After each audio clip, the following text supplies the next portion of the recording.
नमस्कार साथियों, स्वागत है आपका राजस्थान ज्ञान धारा के आपके अपने चैनल पर।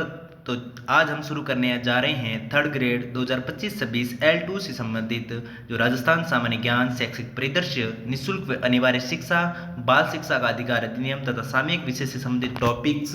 आज हमारा पहला टॉपिक रहेगा प्रतीक चिन्ह। आज हम प्रतीक चिन्हों के बारे में पढ़ेंगे। तो चलिए बिना देरी के आगे बढ़ते हैं। हमारा पहला प्रतीक चिन्ह है राज्य पुष्प रोहिड़ा।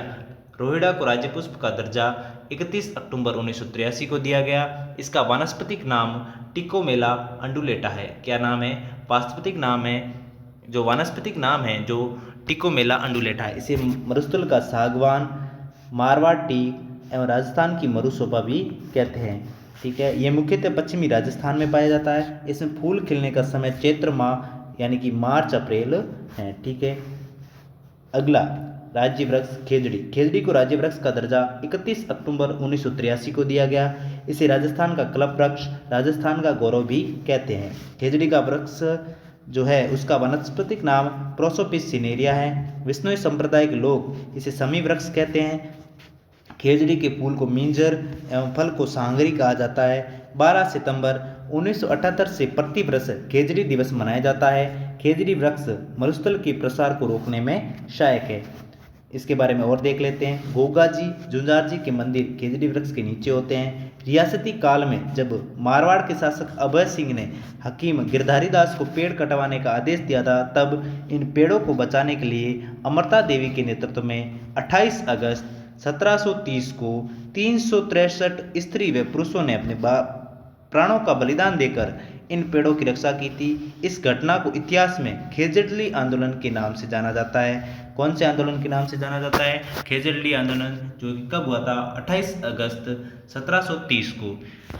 चलिए आगे बढ़ते हैं। जून 1988 को खेजड़ी वृक्ष पर 60 पैसे की डाक टिकट जारी की गई। ऑपरेशन खेजड़ा। 1991 में खेजड़ी वृक्ष को बचाने के लिए ऑपरेशन खेजड़ा नामक अभियान चलाया गया। कर्मा व गोरा। 1604 ईस्वी में जोधपुर के रामासनी गांव में कर्मा व गोरा नामक महिलाओं ने खेजड़ी वृक्ष की रक्षा के लिए अपना बलिदान दिया था। अगला है राज्य पक्षी गोडावण। गोडावण को राज्य पक्षी का दर्जा 1981 में दिया गया। इसका वैज्ञानिक नाम कोरियोटिस नाइग्रोसेप है। इसका अन्य नाम हुकना, सोहन चिड़िया, माल मोरडी, गुरायन भी है। इसको शर्मिला पक्षी के नाम से भी जाना जाता है। ये उड़ने वाले पक्षियों में एक सबसे बड़ा उड़ने वाला पक्षी की श्रेणी में आता है। आकार में बड़ा होने के कारण ये शत्रुमुख जैसा प्रतीत होता है। इसका प्रजनन केंद्र माच या जोधपुर में है, जो कि बहुत ही एग्जाम की दृष्टि से महत्वपूर्ण है। ये मुख्य रूप से राष्ट्रीय मरु उद्यान जैसलमेर, बाड़मेर, सोरसन, बारा तथा सांकलिया, अजमेर में पाया जाता है। 2010 में IUCN के द्वारा जारी रेड डाटा बुक में इसे दुर्लभ प्राणी की सूची में शामिल किया गया है। ठीक है, अगला राज्य नृत्य घूमर। घूमर नृत्य को राजस्थान की आत्मा, लोक नृत्य का सिरमौर कहा जाता है। घूमर नृत्य को राजस्थान का राजकीय नृत्य माना जाता है। ये नृत्य सिर्फ महिलाओं के द्वारा किया जाता है, जिसमें महिलाएं घेर बनाकर नृत्य करती है। राजस्थान के घूमर में 3 प्रकार प्रचलित है, जो कि पहला है झुमरियों बालिकाओं का नृत्य, घूमर स्त्रियों का नृत्य, लूर ग्रासीय जनजाति की स्त्रियों का नृत्य। झुमरियों, घूमर और लूर, इसके 3 प्रकार होते हैं। अगला राज्य खेल बास्केटबॉल। राजस्थान का राज्य खेल क्या है? बास्केटबॉल है। बास्केटबॉल को राज्य का खेल जो राज्य खेल का दर्जा है वो 1948 में दिया गया था। बास्केटबॉल में प्रत्येक टीम में 5 खिलाड़ी होते हैं। इतनी जानकारी आपको बास्केटबॉल के बारे में क्या पता होनी चाहिए, जो कि एग्जाम की दृष्टि से महत्वपूर्ण है।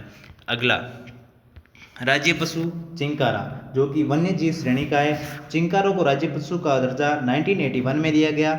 चिंकारा एंटीलोप प्रजाति का एक प्राणी है। इसका वैज्ञानिक नाम गजेला बनेटी है। चिंकारों को वन्य श्रेणी का राज्य पशु का दर्जा दिया गया है। ये सामान्यतः नाहरगढ़ किले के आसपास देखा जा सकता है। अगला राज्य पशु ऊंट, जो कि पशुधन श्रेणी का है। ऊंट पशुधन श्रेणी का राज्य पशु का दर्जा 30 जून 2014 को दिया गया। हालांकि इसकी अधिसूचना 19 सितंबर 2014 को जारी की गई। आपको दोनों डेट ध्यान रखनी है। इसका वैज्ञानिक नाम कैमलस ड्रेमेट्रियरिस है।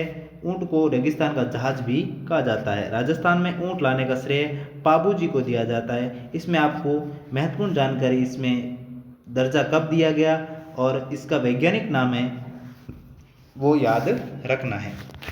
अगला इसके बारे में और देख लेते हैं। केंद्रीय ऊँट अनुसंधान केंद्र, केंद्रीय ऊँट अनुसंधान केंद्र की स्थापना जो है वो 5 जुलाई 1984 को जोहड़बीड़ बीकानेर में की गई। यह भारतीय कृषि अनुसंधान परिषद द्वारा संचालित है। अंतर्राष्ट्रीय जो ऊँट महोत्सव का आयोजन है वो बीकानेर में होता है। भारत की पहली कैमल मिल्क डेयरी जोहड़बीड़ बीकानेर में लगाई गई।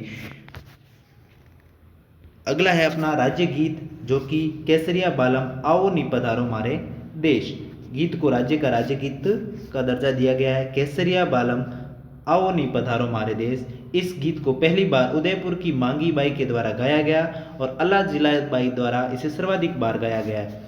उदयपुर की मांगी बाई द्वारा पहली बार गाया और अल्लाह जिला बाई द्वारा सर्वाधिक, ये आपको ध्यान रखना है। अगला राजस्थान दिवस 30 मार्च 1949 को जयपुर, जोधपुर, बीकानेर व जैसलमेर को मिलाकर बृहद राजस्थान बना। इसी कारण 30 मार्च को राजस्थान दिवस मनाया जाता है। अगला राजस्थान का लोकवाद्य अलगोजा। राजस्थान का जो लोकवाद्य है वो क्या है? अलगोजा। ये सुशीर वाद्य की श्रेणी में आता है। रामनाथ चौधरी इसके प्रमुख वादक है। इसमें दो आप पॉइंट आपको याद रखने हैं, सुशीर वाद्य यंत्र है और रामनाथ चौधरी इसके प्रमुख वादक है। कौन है? रामनाथ चौधरी। अगला राज्य कवि सूर्यमल मिश्रण। राजस्थान के जो राज्य कवि है वो दर्जा सूर्यमल मिश्रण को दिया गया है। सूर्यमल मिश्रण के द्वारा 1857 के समय वीर सतसई नामक ग्रंथ की रचना की गई। इसकी अन्य महत्वपूर्ण जो सूर्यमल मिश्रण है, इनकी अन्य महत्वपूर्ण रचनाएं वंश भास्कर, बलवंत विलास तथा रामर जाट हैं। अपनी रचनाओं में इन्होंने डिंगल भाषा का प्रयोग किया है। अगला राजस्थान की राजधानी। राजस्थान की जो राजधानी है वो सभी को पता है, जयपुर है।